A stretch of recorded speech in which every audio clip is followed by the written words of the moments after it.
There was only two routes, Highway 60 and Highway 66. 60 was closest because it was down south. So they chartered the route for us, and the first 1,000 miles were very difficult because remember, this is 1965 and there's no shoulders, there's no bike lanes, nothing.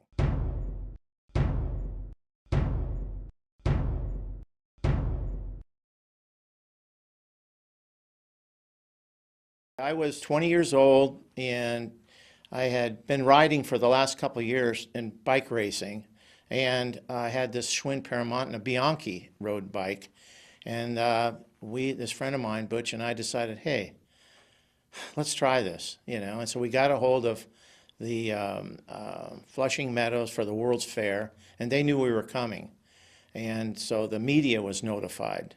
So the newspaper articles started May 1st, or before, etc. And they were, weekly publications along the route. In the 60s, we didn't have the interstates. They didn't happen until 1970s.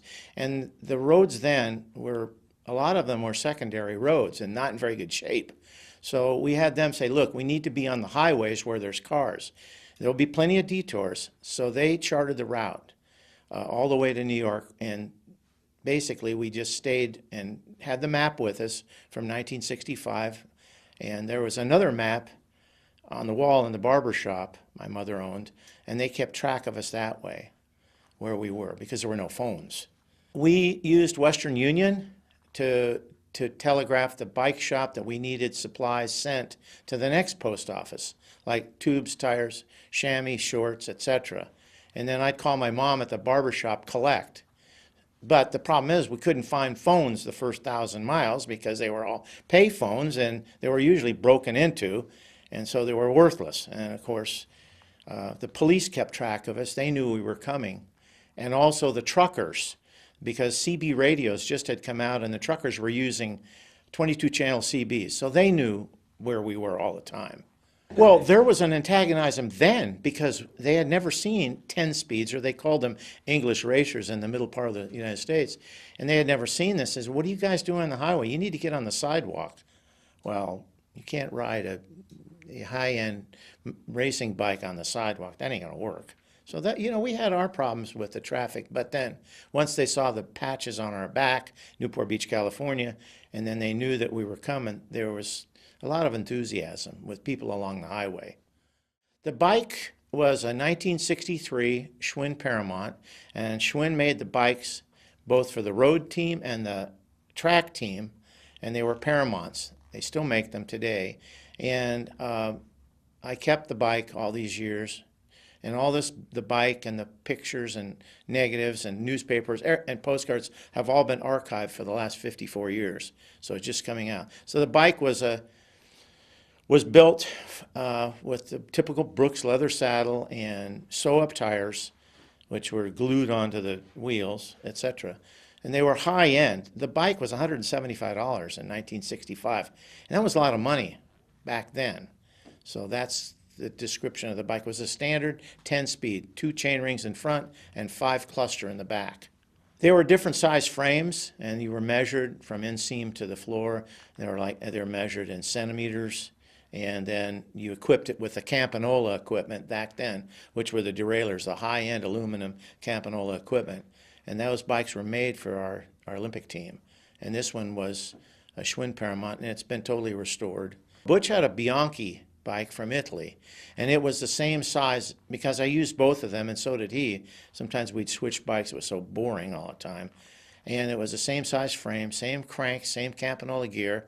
We had fingertip controls on the end of the handlebars, especially because if any of the cables broke, then we could clip them and put them back down on the tube, and we'd have a shorter cable, but we'd still be able to switch gears. Because remember, we only had 10 speeds. So bikes today have 30 speeds. By this time, we were pretty much arguing most of the time, as two young guys do. And he rolled over one morning in the sleeping bag and noticed 165 Strata, which is an Italian thing, and mine was 170. And by then we were about 2,500 miles into it. And I said, what difference does it make? Fine, I'll switch bikes with you. And there was anything to fight about took place. So He went his way and I haven't seen him since. We just, when you spend 42 days camping out on the ground, and, there was a lot of antagonism with, well, he's stronger than me and blah, blah, blah. And I wasn't doing it for a race. So, yeah, he was a really nice guy. He was very artistic, and he was about a year and a half younger than I was. So I was 20 years old, and he was 19. It weighed 22.5 pounds in full race composition. Now, today's racing bikes weigh what, 17 pounds? High end. And this was before the Tour de France. So the bike craze had not yet started. Before that, back in the history, they had 6-day bike rides on oval tracks and that kind of stuff. And they were single speed, stiff gears. The derailing system, I'm not sure when it took place, but the derailleurs is what really helped us so we could change gears to climb the Continental Divide and all that kind of stuff. The lightness, the tires, of course, and the gearing, etc. And then you have toe clips on the end of the pedal that you slip into and cinch up so you can actually pull up on the pedal, push down, and have a circular motion. So it's very efficient, very lightweight bikes. And those were the top of the line bikes in 1965. You couldn't get anything better than those two. The wheel technology had not yet developed, so we and the people at the factories calculated 40 pounds is about all you can put on the rack in the back plus your weight. Otherwise, the spokes are not going to hold up. And that, of course, happened. So we were restricted to what we could take. And so 40 pounds. We had tools and extra spokes, tires and tubes, patch kits, etc. There were two types of tires. One bike, the Bianchi, had a regular tire with a tube in it. The Paramount had glued on. We wanted to see which one would work, so there'd be an option for us. So I just peeled the sew-up off, rolled it up in the bag, and put a new one, glue a new one on. Because we had to keep up a certain speed to be able to finish this thing in a timely manner. In racing, you need to be about 23 to 28 miles an hour in a group. And whatever gear we were in, we pretty much knew we were between 12 to 20 miles an hour daily on a flat. So, and we wouldn't get behind each other because we had to avoid an accident. If we got hurt, we were done. We were finished because there's no ambulances the first 1,000 miles, and hospitals were just ridiculous. They were too far apart. So we were very careful about how we rode. I think at one time over Hemet Pass, down the back of Hemet Pass from the Ortega Pass, we were about 55 miles an hour downhill. We could handle that. Uphill, 8% Continental Divide, I doubt if we averaged for that first 11 miles, probably 8 miles an hour. We were 19, 20 years old, and I had been training for 2 years, and even though it was 40 pounds, but there are some places we had to get off and walk.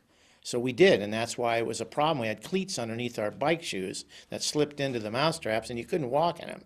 We had tennis shoes with white socks, one pair, and we'd wear the tennis shoes at night to walk around the towns or wherever we were, because the bike shoes had holes in them and they were real low cut and lightweight, but the tennis shoes we'd wear at night. And we'd wear our fully closed in the sleeping bags, because the sleeping bags were terrible. It was the best we could get, but they didn't have down sleeping bags then.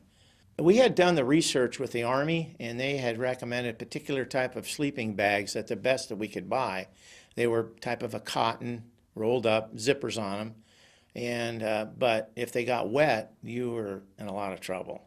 We would wring them out if we got wet, because one guy asked, well, what'd you do? I said, well, when we got wet, we got soaking wet, and the bags got wet. We'd stand apart from each other, wring them out, roll them back up, put them back on the rack, and by the time we got 80 miles in, they were usually pretty dry. So that was kind of an interesting thing. Highway 60 was continuous all the way to, I believe, Amarillo, where we stayed with some relatives. And then we went up to Oklahoma, and then Highway 54 went all the way to New York. That was Highway 54.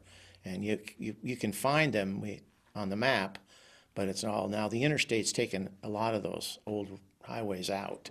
Remember, this is the 1st of May, and it was the worst time to leave, because construction was starting and the detours were starting. And in those days, the detours were on secondary roads, farm roads, and they were oiled and tarred. And we got stuck on one of those, and that was a mess. We had to stop at a gas station with gasoline and completely wash the tar off of the tires and wheels and etc. So yeah, we had detours and they were terrible. AP wire service would keep track of us. And then we'd get to a town and they'd say, well, the duo, they called us, arrived in Caldwell, Kansas, and there were pictures taken at the middle part of the United States by a historical monument. And so the cops knew where we were all the time because they had the radios.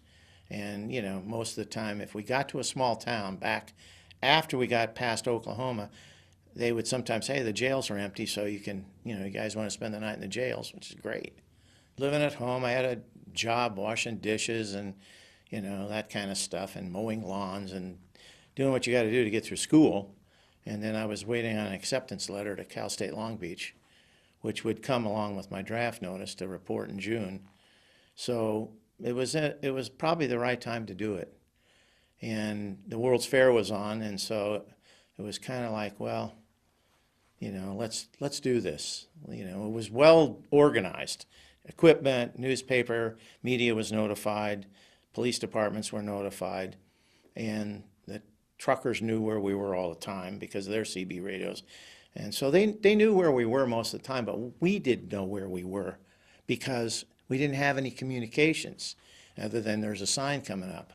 I had a stepfather, and my mom had a barber shop in California, in Newport Beach, and, you know, I just had to get out and see if I can find out what direction I was going to go in at 19, 20 years old other than Vietnam, because then they told us we were winning the war, but that's all history.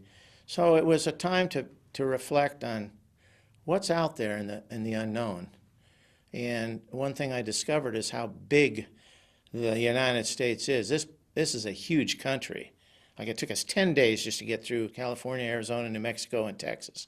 We were 10 days in the desert. So it gives you an idea of the perspective of how big our country is. They thought I was crazy. What are you doing this for? You're going to get hit. You'll get hit by a car. Well, I had my fingers crossed. I think it says in the prologue, well, at least get hit and run over by a Buick, maybe. It's funny now, but I guess you guys don't understand that because, you know, there weren't many bikes on the road then. Well, Butch was an adopted child, and as you know in the book, I went to New York to see if I could find my real father. And he was an adopted child. His parents were plumbers down in Newport Beach on 46th Street. And we became friends because I was a little older, and he was very artistic. And as a matter of fact, he was the one responsible for the pictures, and I was the one responsible for writing in the Daily Journal, the day's trip and so forth. And of course, we had no flashlight. That died the first 2 days, and we didn't have flashlights that could write at night. So I'd usually write in the afternoon, because you could only ride 7 or 8 hours, and then we were exhausted, even the shape we were in, you know. When I was training all the time for the bike races, you know, I started off with a lower end 10-speed, I think it was a Legnano, and then the top of the line was the Schwinn Paramount. So I saved up enough money, got one of those, and then the Bianchi I'd had all along, and I was riding on that. And so they were just identical bikes, but two different manufacturers. 531 Reynolds tubing, and they both weighed about the same. Because bikes then, the racing bikes were pretty much all the same, and the road bikes, about 22, 23 pounds, depending on the gearing you had. But remember, there were only 5-speed clusters. They did make others, but we had put what they call a touring cluster on the bikes, which is a 1428, which helped us climb a lot better up over the mountains. What happens is you change gear and the pedaling is easier, but the speed decreases. So you go from 20 miles an hour, you hit the first hill, you gear what's called up, and it changes the gear so it's easier to pedal, but then you slow down. And so you go from 20 miles an hour down to 12, and then if it gets steeper, you go down to 5, and sometimes we had to get off and walk. Just couldn't pull the hill, as strong as we were. There's pictures of us walking up some of these grades, especially in the Appalachian Mountains, because, you know, like I said, no interstates, and the grades were sometimes just too much for us. The first day we were down PCH all the way to San Clemente over the Ortega Pass and down into Elsinore. And, you know, we were all excited, and we spent the night at his grandparents' house in Lake Elsinore and got a great night's sleep. Little did we know that would be the last good night's sleep we would ever have, because we could never get to, there were no we'll leave the light on for you, hotels like Holiday Inn Expresses and Days Inn. We didn't have that then. So from there on in, we were on the ground with no tents and just miserable sleeping. So that was probably the last night we got a decent night's sleep. The roads, especially the first 800 miles to 1,000, were sparsely populated areas. You couldn't get to the next town because we couldn't ride 200 miles in a day. The most we could ride would be 70, 80 on the flat. Well, it seems like a lot of miles to you people that don't understand biking, but we were in tremendous condition and we could do 70, 80 miles in the flats, even with the extra 40 pounds. So we learned the first night that we had to find a place to sleep real soon in the desert because there's ants, there's bugs, there's all kinds of stuff out there, and they come out at night to sniff around. So we had to just find a place that was high ground and lay the bags down and sleep as much as we could. I doubt if we averaged 4 or 5 hours a night because it was, tossing and turning, some animals screaming, something's in the bag. The rock that I laid the sleeping bag on was bigger than I thought it was. So there were no pads, and we're sleeping in our clothes, and we always thought, what about the rattlesnakes? As it turns out, they didn't want anything to do with us either because we smelled so bad. Remember, no showers. In the 60s, school got out in June. We left in May. So these families would get in their cars for a cross-country trip. And the radiators then, technologically, were not all that good for internal combustion engines, and the cars would overheat. So they had to put water in the radiator. So they had these canvas bags hung on the front of the bumpers, front and back, for extra water for the radiators. So they'd come up next to us, and we'd hold on to the window. They'd take pictures, and they'd say, what do you guys need? I said, well, we need water. So we'd stop, and they'd fill up the water jugs with the water out of the canvas bags. This was the first 8 to 1,000 miles because water was scarce. From there on, from Texas up, we were in pretty good shape for water. The desert communities back then were people that were usually running from something, and there was, nobody kept track of IDs and driver's license and passports. And so there were some real characters and trailers. And as an example, in a place called Red Hill, which they called a ghost town, in 65, it was a ghost town. There was nobody there. When we rode in there, there was a trailer with a note on it. I'm sick. I went to Albuquerque, and it was in the middle of the day, so we said, let's keep riding. So the people we met in some of the little restaurants there in like Globe and Quartzsite, they were pretty rough people. You could tell that they were hurting financially. Food was, not the best. Their teeth were terrible. Just really tough characters. And coming from Newport Beach, we were going, I've never seen any people like this. Kind of scary, actually, for somebody as young as we were. They were so damn fascinated with our bikes and what we were doing, they usually come outside and ask all these questions, especially the young girls. And because they were at jukeboxes then, and they'd come out and say, well, can you tell us about these weird-looking bikes? And they called them English racers then. And so we'd explain how they work, and then we'd go back inside and we'd put a nickel in and they'd pick out a song to sing, and everybody was kind of, because they'd never seen anything like this before. They'd never seen two guys on high-end racing bikes going across the country. I'm sure others were doing it on 66 or whatever, but nothing as organized as this was. We had patches on our back, so they knew where we were from, and they were just fascinated. And very, very nice people, even though they looked rough. The rodents, well, they were usually our guests in the evening, because that's when they would come out. Back then, the people would stop in the desert, and they'd light a fire, a campfire, and they had tin cans, and they'd leave everything there. Well, one night we decided to sleep close to one of these old campfires, which was a huge mistake, because the rodents come out and they start rummaging through everything.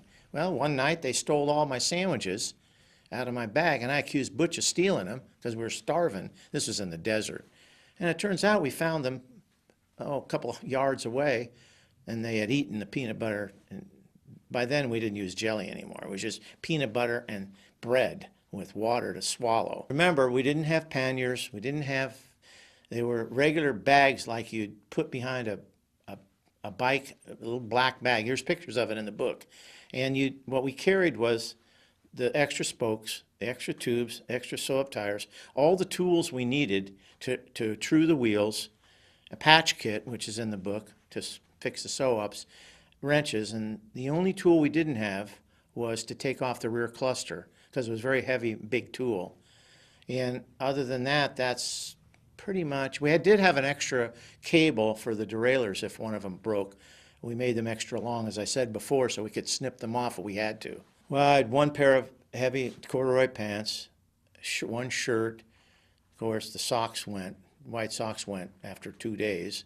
And, you know, we loaded the bags up with sandwiches, peanut butter sandwiches wrapped in cellophane. So we kept eating and drinking and eating and drinking to keep our calories up. We knew enough about that. We both went to the doctors and they told us what to do, how we were going to get enough calories to not lose too much weight. You know, we were eating them pretty fast, and then, you know, we decided, hey, we better slow down here until we get to the next store to get there. Or usually it was the old cafe, and we'd say, hey, look, can you make us a half a dozen bread with just peanut butter on them and wrap them in cellophane?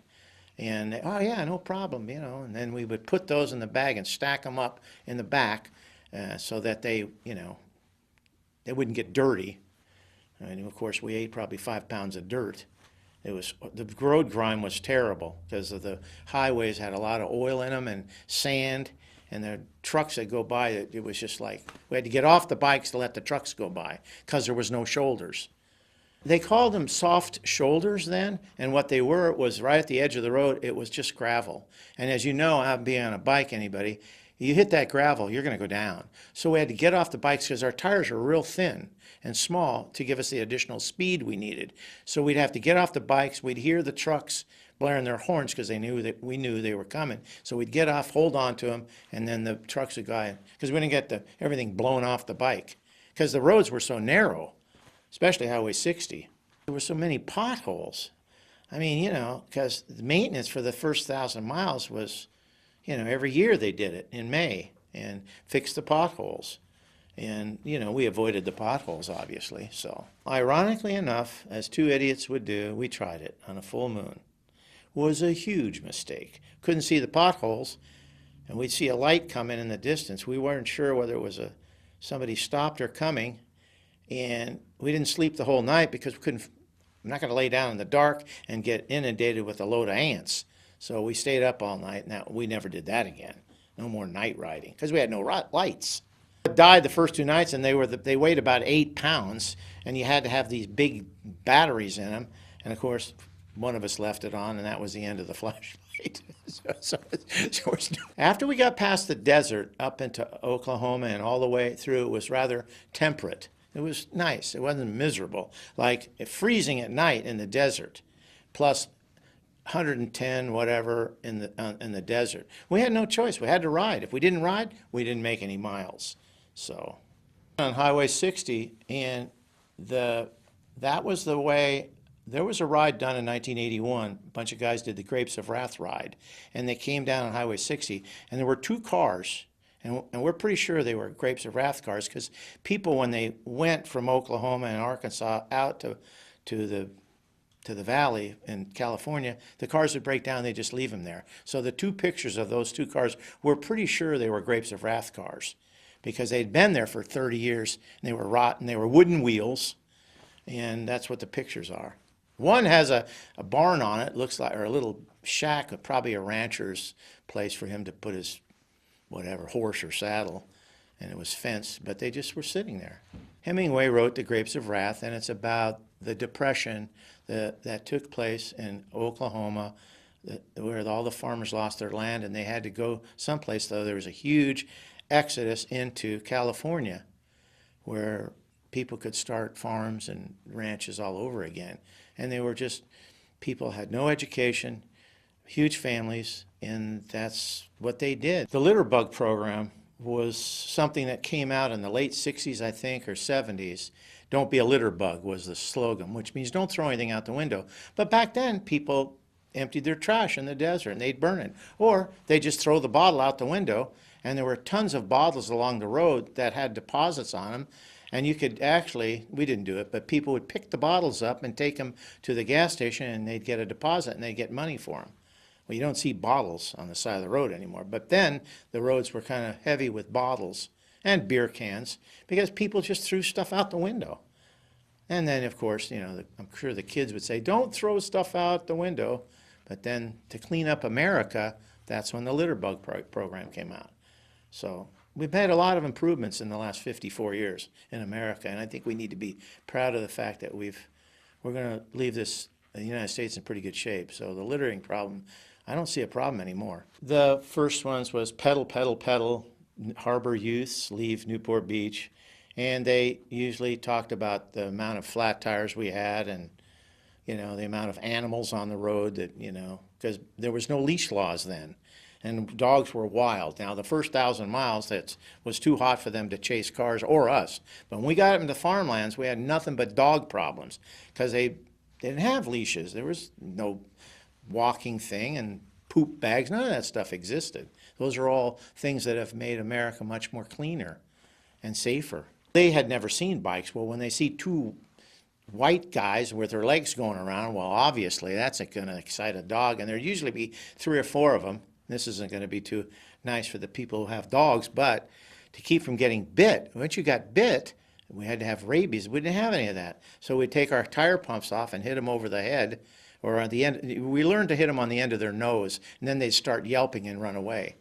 But when you got 3 of them, we decided we would ride side by side when they came out of the farm. We could see them coming. There you could hear them. And Butch would say, here come the dogs. Okay, let's get ready for the dogs. So we didn't really know that we were being followed that much because when we first started this, they came out and they interviewed us and the harbor register. And then once you get on the AP wire service, then the other towns like Kansas and Missouri, places like that, they keep track of you. And one of the articles when we got to New York said, beetle-like bikers get bugged, which was at locust season then. So that was a big article. We didn't know that the articles were being written about us until we got back. But our parents collected the articles out of the papers. We didn't have saddle technology then as they do today. They were Brooks leather saddles. And they had we soaked them in neat's foot oil to get them and took a rolling pin to get them as soft as we could. And we had chamois in our shorts. But we used a lot of Vaseline on the side of our legs because those bikes then had about a 3-inch down, and the doctor says if you get chafed, you're not going to be able to ride for days. So we both had Vaseline, and we would rub every morning on the inside of our thighs so that we wouldn't get chafed. And by the end of the day, we felt like we were sitting in a pan of warm oil. So it was pretty rough. We didn't have the gel that they have today in the chamois. All we had was a little soft chamois cloth in there. Anytime we could get out of the saddle and dance on the pedals, climbing hills, it felt great. But sitting and sitting and sitting for hours and hours, it was, it was grueling, painful. I wish we'd had pain pills, but we had no thing to help with the pain, and it was painful. Our whole bodies ached all the time. I didn't realize it, and nobody realized it. One of our friends that you and I talked about has suffering it because he just did a long ride, and his fingers now are numb on the end. My ends of my toes get numb, and the ends of my fingers get numb if I ride, and I'm not going to ride anymore, but they get numb because of the lack of circulation or whatever, and that's what happened to us. I get numb feet. My toes are, every once in a while, if I do something I can feel are numb. I saw him once in, I think, 1974, and he got married and had a bunch of kids, and I think he stayed in the plumbing business, but just lost track and haven't been able to find him. He may surface if this thing gets published and so forth, so look forward to hearing from him. Well, we've tried, no success. Maybe he will surface. It's very interesting. We had little to none close calls with cars because they had never seen bikes on highways out in the middle of nowhere, and they'd look at us. They'd slow down and they'd roll their windows down. What are you guys doing? Oh, we heard about you guys. So it was all brand new. Today, you got to watch out for cars, people running lights. We have bike lanes. We didn't have any of that. So it was all new. So we had very little. We had a couple of incidences up in Kentucky with, going around corners. You guys are crazy. Get off the road. You know the routine. But other than that, we were very well received because it was all brand new. It said, look at these guys on these weird looking bikes. We had little to no close calls with cars out in the middle of the part of the United States because people hadn't seen these types of bikes, especially in Kansas, Oklahoma, up through Missouri and Ohio. We're up in the middle part of the United States now. So they hadn't seen any of this stuff. The bike shops hadn't really been peddling it. They were selling Pee Wee Herman type bikes, or paper route bikes with one speed or a little shifter, and they weighed 50 pounds. Our bikes weighed 22, but 40 pounds of weight. So they were the fastest, quickest, most efficient bikes to do this long, long touring. I would call my mom at the shop collect, and then there was a bike shop in Santa Ana, California, Pop's Bicycle Shop. He would go down and get the telegraph that we'd send a Western Union telegraph. He would get that, and then he would ship the stuff by the post office to about 200 or 300 miles in front of us. So by the time we got to the post office, our stuff was there, like sew-up tires, a pair of chamois pants, and then one of us needed new shoes. Actually, we did get a pair of shoes fixed in Socorro, New Mexico, because they came apart. So that's how we got stuff delivered. And then another interesting thing is Firestone stores back then sold bike tires and tubes. And in Clovis, New Mexico, I actually got a brand new tube. A couple I bought, and they supplied them. Well, you can't get bike tires in tire shops anymore. So it's a new thing. Credit cards were pretty much unheard of. It took $125 each, and like a steak dinner was $1.25. So, I mean, money, we didn't really need much money other than for peanut butter and jelly sandwiches. And then as often as we could stop to eat, we would just eat as much as we could. But it was very inexpensive. Of course, there were no Gatorades and all that stuff. It was just the stimulant drink was Coca-Cola, because I think back then they were a little stronger. They didn't have Diet Coke. They had just regular Cokes in the bottles, and we just slug them. The truck drivers usually fed us at the truck stops when we got there. Of course, they'd tease us about our stupid-looking shorts. In about Winchester, Pennsylvania, we were climbing all the time in the Appalachian Mountains, up and down and up and down. I was getting headaches, he was getting headaches, we were feeling fatigued, dizziness, lack of memory, and of course electrolyte depletion I'm sure was around, but we didn't know about it. So we had to stop in a hotel because he got terribly sick one night for $6, and we rested all day and got our, I guess, electrolytes up. Because I looked it up, electrolyte depletion causes headaches and fatigue and, nausea, etc., and lack of energy. So we probably were pushing it too hard in the Appalachian Mountains range. I think that we got the electrolytes from the Coca-Cola. Couldn't drink beer because, 2 beers, we were so susceptible to any kind of alcohol, we'd get goofy. So I think the Coca-Cola, 7-Ups, and then they had ginger ale. Well, that's what we were told to do, is drink ginger ale. I don't know if that has it in it, but we only had one bad episode with electrolyte depletion. That was in the Appalachian Mountains. We never got any cramps. I think that we were so drinking constantly as much as we could, and when we got to Oklahoma, that no, we didn't have any cramps and leg cramps or anything like that. Well, we thought we had sponsors, and the sponsors were supposed to be an African pavilion, and it's in the book. So we get to the Flushing Meadows, and of course we got lost, and the cab driver at the Staten Island Ferry got a hold of us, and he says, "What are you guys doing? I think I heard about you guys riding." He says, "We're lost." I said, "We need to get to the St. George Hotel." He says, "Well, that's in Brooklyn." I don't know where Brooklyn is. So bike racks had not yet been invented, and the best bike rack was in the trunk with a rope tied down.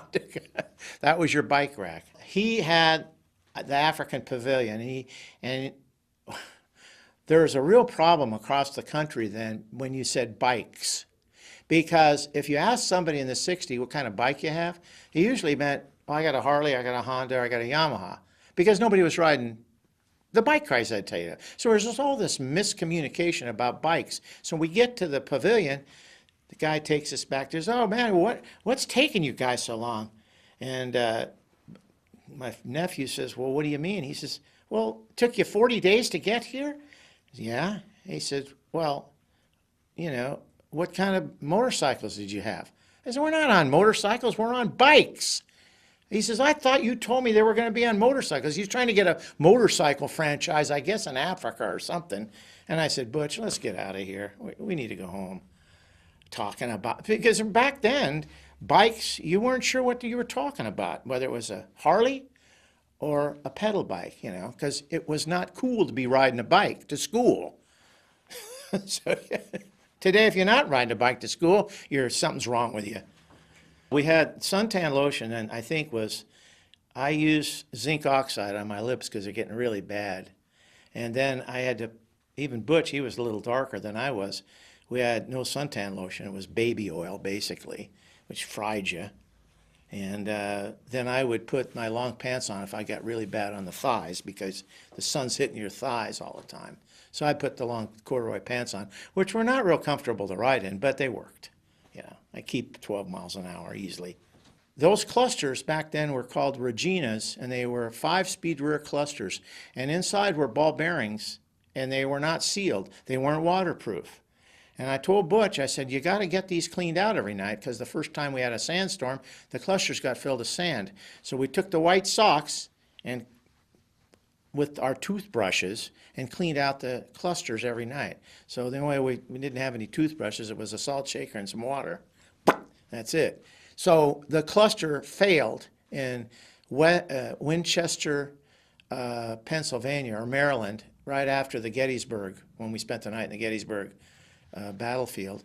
And I had to ride an extra 75, 80 miles to go find one. We were lucky to get one, but we got a 1424. We didn't get a 1428 cluster, which was the touring clusters that made it easier to pedal up the hills, as I've previously explained. Well, I think what we need to talk about is how the young people that may see or see this story is how far we've come and how wonderful our country really is. We have bike lanes now. We have helmets to keep you from hitting your head. We had no bike helmets, you know. We have bike shops. We have no litter issues comparatively. Okay, we have good food and water and electrolyte drinks so that you can stay in good physical condition. It's just, everything's changed for the better. Our environment, believe it or not, even though we've got smog issues, was pretty rough then. And thanks to the people who promoted bicycling and good health, we have all these amenities. And roads are better now. We don't have soft shoulders. If you take a look out here on Highway 60, we have a nice paved shoulder for people to ride on. That did not exist. In fact, there's a picture in the book that shows soft shoulder, and that meant you were going to fall and you had to get off. So a lot of good things happened in our country. I wasn't responsible for it. I was only 20 years old. But a lot of good things came out of it. And I just say to the young people, things will get better. You just have to be patient. We never got the type of smog problems that we got when I did a race in California, in Pasadena. The smog was so bad it would affect your lungs and you couldn't breathe. Now they have the same thing in, I think, Riverside or Corona, where you can see that brown patch. But the CAFE standards for automobiles have gotten better. There was, you know, they were polluting the air in the 60s like there was no tomorrow with those internal combustion engines. Yeah, but not out where we were. We were out of the cities 90% of the time. First 1,000 miles, they were rare because, again, May 1st was a bad time to start because the schools hadn't got out yet. People weren't doing the travel. When we got into Kansas, in the wheat fields of Kansas with the farmers, we'd see plenty of trucks, cars, big Class 8 tractors. So, but they never bothered us because they'd always, look at these guys. They're on these weird-looking bikes. And believe it or not, it's hard to imagine not having a racing bike, but they were rare. Remember, in the 60s, a lot of things were happening in our country. Segregation, integration, women's liberation. They were now going to be self-actualized. And Butch and I didn't know, what are they talking about? We're not going to be in aprons. If you think we're going to be your slaves, you know, and we didn't know what they were talking. Then they had their own tennis tournaments, Virginia Slims, and then everybody started smoking up a storm, including all the women. And the Greyhound bus we took home, because we blew all our money in New York, there was not a non-smoking section. It was full of smoke. Every place we went, the women were smoking. And don't tell me what to do. And, both of us are confused. What does all this mean? And then they were trying to bust for integration, and we actually saw colored bathrooms, believe it or not. And yeah, it was a different age. It was aerospace business had just started. And as a matter of fact, one night we laid in the Gettysburg battlefield, which you can't even get into probably now, and looked up into the sky. And in April, I think 15th, 1965, they launched the early bird satellite, and we actually watched it come over on the Gettysburg. And I said to myself, man, what a contrast to Butch. He says, yeah. He said, here we are riding bikes, and there's the satellite from our aerospace program, which just got started in the 60s. So a lot of great things happened in the 60s with women, segregation, integration, and then there's all this political correctness anymore. Gay rights movement was big, but we were used to that in California because Laguna Beach was a gay community. We didn't care about gays, but they made a big deal out of it in the inner part of the country they called people queers. Well, today it's cool. Back then you get in a fight over being called a queer. So all these changes in 55 years have really been good for our country. I saw it before the changes, now I've seen it during the changes, and now I see it, what's affected, and equal rights. We made a lot of progress. That was the big thing because everybody was a queer. You're a queer for riding a bike. And queer in those days was fighting words. In fact, I got in a fight in Caldwell, Kansas. It's in the book, but you didn't call somebody a queer. Today you call somebody queer, well, wait a minute. And there was no such thing as lesbians, gay, transgender, what's the G for? There's an LBGT, transgender. We never had any of that. We didn't know, but we were used to the gay communities in Laguna Beach. Didn't bother us any. But if they called us queer, that really upset us. We're not queers. We're not a couple of gay guys riding our bikes across the country. So, and then, it was different in the inner part of mid-America. What do they call that? The wheat. A tremendous transition in our country was taking place. And we saw it, but didn't understand it. I understand it today, but I didn't then. I don't know, what is this integration for? What do we need that for? You got to be politically correct. We've gone from colored people, which I got chastised about in the book by an elderly reader. She said, you don't call people colored people anymore. That's not correct. They'll be offended. I said, well, they were black people, colored people. In fact, I used to go to Compton all the time. That's what we were supposed to call them. We didn't know about African Americans. We didn't have all those politically right changes that took place over 55 years. So they were colored people. What am I supposed to say? I can't change that in the book because that's the way it was. Everything that's in that book is true, and it came from the daily journal that I wrote every day in the Red Book. The thing is, they called us peckerwoods. And not a lot of people know about that. It's a new old term for balsa wood, which is a real soft white wood. That's what they would, here comes another peckerwood. And nobody knows about that stuff anymore. Maybe the black community does. It's a term that the black community used then to call a white guy a kind of a derogatory term. Oh, here comes a peckerwood. Because pecker wood it's a real soft balsa wood, and it was real white. So we're whitey and we're soft. So, that was their way of the black community saying, hey, here comes a peckerwood. But we didn't pay any attention to that. We were never insulted by that. And the black community was never insulted about calling my friend the Thomases in Compton colored people. What are we supposed to call you? Just call you Dylan, that's what I called them. But we would refer to them as colored people. So what? Now you can't do any of that stuff. It offends somebody. And I think we need to get by all that and think of what's really important. Our environment. The biggest challenges that we're going to have is our environment. How are we going to live in this beautiful country with an appropriate environment that works for everybody? Smog, roads, pollution, etc. We didn't have too many drugs. We had a lot of pot in California then, but I couldn't smoke any pot. I was allergic to cigarettes, and Butch didn't like smoking pot either. But if I'd had some back then, I probably wouldn't have felt so much pain. Anyway, so it was quite a trip.